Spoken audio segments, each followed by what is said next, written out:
Imagine for a second being an Olympic athlete. Like, you are at the absolute peak of human physical performance. Right. The pinnacle. Exactly. You have the discipline to train for, thousands of hours, pushing your body through agonizing pain to win medals on the world stage.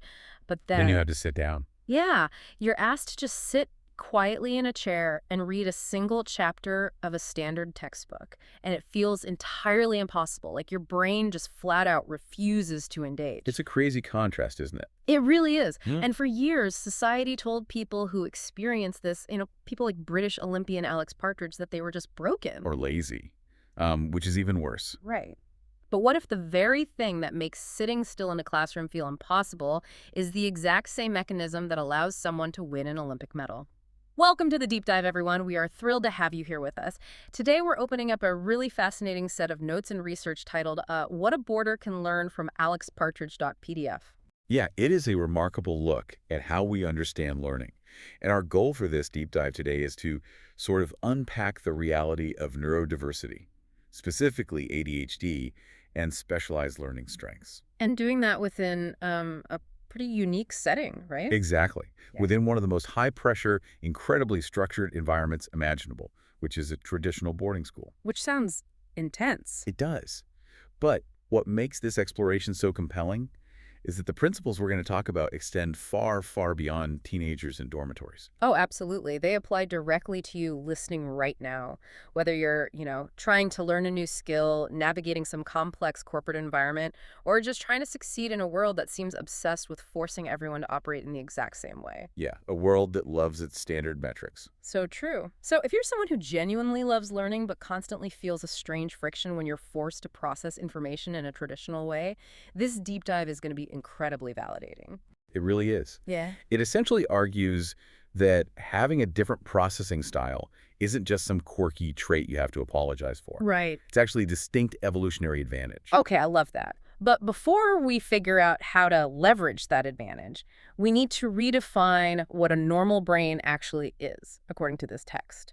I mean, we talk about neurodiversity a lot these days, but practically speaking, what does that actually mean when a student sits down at a desk? Right. So pragmatically, neurodiversity just means people process information through entirely different mechanisms. Yeah. That's the baseline the document establishes. Okay. In any diverse environment, you're going to see a wide spectrum of these processing styles.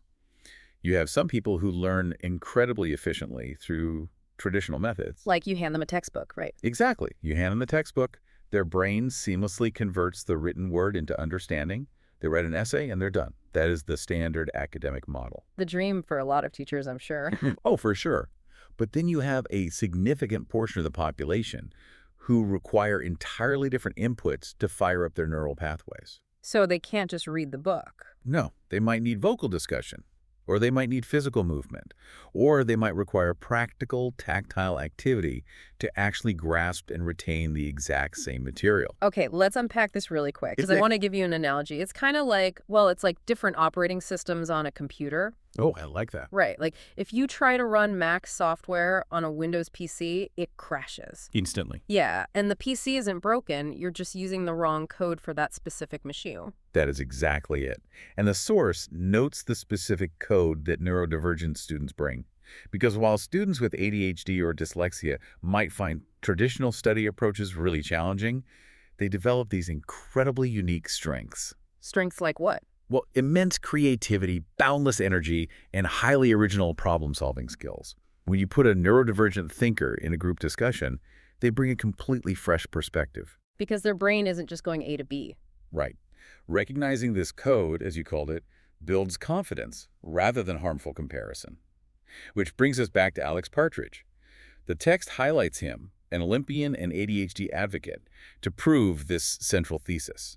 That different does not mean less capable. Precisely. The engine itself is a marvel of engineering. It's just a different kind of engine. So if we accept that these operating systems are completely different, the logical next step is realizing we can't measure their success using the exact same standard academic metrics, right? Which is a huge problem in schools.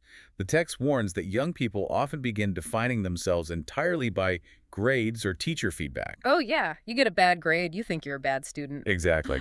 The document stresses that we need confidence beyond academic labels. Confidence beyond academic labels. I like that phrase. Yeah, the alternatives outlined in the document are really about focusing on personal progress rather than ranking yourself against the class, accepting that improvement is rarely immediate, and celebrating strengths both inside and outside the classroom. Okay, here's where it gets really interesting, but also tough. Let me play devil's advocate for a second. Go for it. It's super easy to tell a teenager, like, hey, don't care about your grades, you have a unique brain. But in reality, in a hyper-competitive boarding school environment, isn't that almost impossible? I mean, grades are everything for college. It is incredibly tough. And the author of the document, counters this exact point by leaning into Alex Partridge's sporting career. Okay, how so? Well, its career wasn't just a straight line to a gold medal. It was full of massive setbacks, severe injuries, moments of profound doubt. Right, sports are brutal. Very. And the text explicitly states that, quote, failure is not a final outcome. It is often part of the journey. Okay, but an injury in rowing is different than failing a math test. Is it, though? The document argues that the academic equivalent of an athlete's physical therapy, rehabilitating that injury, is continuing effort after disappointing results. Oh, I see. It's actively asking for feedback to improve next time. Resilience is the true metric of success here, not just the initial grade. Wait, that completely reframes things. So it's not, did I get an A? It's, did I bounce back from getting an F? Exactly. You're building the muscle of resilience. Which is a muscle you're going to need forever. Like, if you learn how to bounce back when you're 16, you're going to know how to bounce back when you're 40, and a massive project fails at work. Precisely. But to achieve that resilience and that personal progress, a student needs the right environment. They can't just do it in a vacuum. Right. Which leads directly into why the structured setting of a boarding school is uniquely relevant to neurodivergent learners. Okay, I have to say, this is the part of the text that really surprised me, because it goes into specific strategies, right? Very specific. Like breaking study sessions into small, manageable time blocks, using planners or digital reminders, creating completely distraction-free study spaces, and seeking guidance from staff. Yes, all of those. Small adjustments make a massive difference in productivity. But wait, so what does this all mean for the ADHD brain? Because usually when we think about ADHD, we associate it with a need for freedom and high energy, right? That's the stereotype, yeah. So isn't a strict boarding school routine like suffocating? A rigid schedule seems like a nightmare for someone who wants to be spontaneous. It seems like a contradiction, but the document clarifies this beautifully. It's not about restriction, it's about systems. Systems. Okay, explain that. So the boarding environment provides clear structure, and that clear structure actually frees up a neurodivergent student's cognitive load. Oh, because they don't have to make as many decisions. Exactly. They don't have to waste their mental battery figuring out how to organize their day. When do I eat? When do I study? Where do I go? The routine makes those decisions for them. Right. The routine acts as scaffolding. And because that scaffolding is holding up the boring, everyday stuff, they can take all their unique energy and creativity and channel it directly into their learning. Wow. So it's like having an external project manager for your life? That's exactly what it is. Yeah. It takes the pressure off the brain's internal executive functions, which are often overwhelmed in someone with ADHD. Okay, that makes so much sense. We've looked at the individual student, in their own study space, but the source makes it really clear that a boarding house isn't just one kid at a desk. No, it's a dense ecosystem. Yeah, it's a shared living ecosystem. Yeah. So how does neurodiversity impact the wider community, like the kids sharing that space? Well, the text lays out guidelines for a positive shared culture. It explains that for this to work, students must actively respect different learning styles. So no making fun of the kid who needs to pace while they read. Exactly. They have to offer encouragement instead of judgment, avoid negative comparisons, and importantly, they have to celebrate effort just as much as achievement. I love that. Celebrating effort. Yeah, inclusive communities help everyone succeed, not just the neurodivergent kids. And the text actually has this crucial list about why this matters, right? Yes, the ripple effect. Yeah, the ripple effect. It says, students who understand neurodiversity develop stronger self-awareness. They experience way less performance anxiety. Which is huge for teenagers. Massive. And they build empathy and strengthen their teamwork skills. And this connects directly to your world, to the listener's world. So, because the text notes that these boarding house environments prepare students for, quote, diverse working environments in the future. oh, because the boarding school is essentially a microcosm of the modern workplace. You hit the nail on the head. You've got different personalities, tight deadlines, shared spaces. It's basically a corporate office with bunk beds. Exactly. By valuing different strengths early on, we are actively training better future colleagues and leaders. We're teaching them how to work with people who don't think exactly like they do. Which is the most valuable skill you can have in business. Like, picture a boardroom where everyone thinks the exact same way, they hit a problem, and they all get stuck on the same hurdle. Right, there's no lateral thinking. But if you have that neurodivergent thinker in the room, the one who learned how to harness their processing style back in school, they're going to see the solution nobody else even considered. Because their brain naturally scans the periphery. Exactly.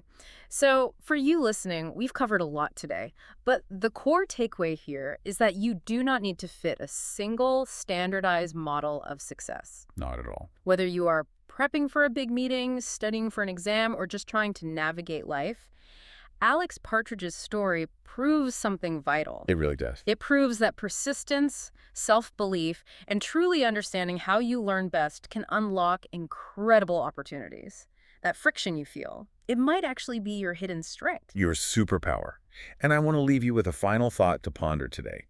Something that builds on the text but takes it a step further. Ooh, all right, let's hear it. So the document focuses heavily on how students can use structure, routines, and resilience to adapt and thrive within their current environments, right?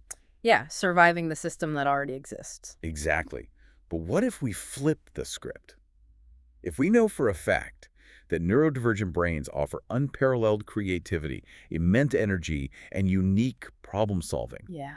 what would happen if we designed our physical schools and our future workplaces for these diverse minds from the ground up? Oh, wow. Right? Rather than just building traditional systems and forcing neurodivergent people to constantly adapt to them. Like building the world around the Ferrari engine instead of just asking it to drive in a school zone. Exactly. What would that world look like? That is a fascinating question to end on. Truly something to think about. Thanks for joining us on this deep dive, everyone. Thanks for listening.